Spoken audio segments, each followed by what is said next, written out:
Она работала проводницей. Ну, то есть мы все учились в ЖД-вузе, и поэтому иногда, ну, то есть летом подрабатывали все проводниками, чтобы, ну, там, заработать денег. Плацкартный вагон, который, то есть, идет 3 суток, там происходит все. То есть все, там, от женитьбы до поножовщины, до, не знаю, признания любви, до суицида. Ну, короче, там все. Вот вся наша жизнь в России, это вот плацкартный вагон, на самом деле. Вот. И каждый раз я говорю, ну, что в этот раз было? И она каждый раз мне рассказывает истории.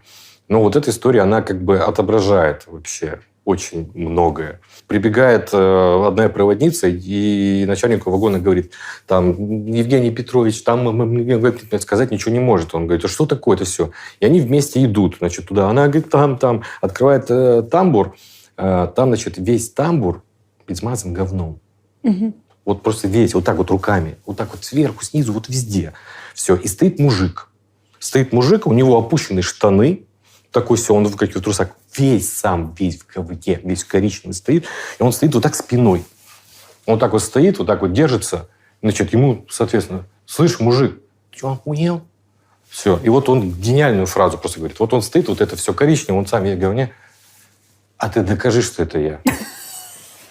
Вот в этой ситуации вот все, понимаешь? Вот это и есть часть нашего менталитета.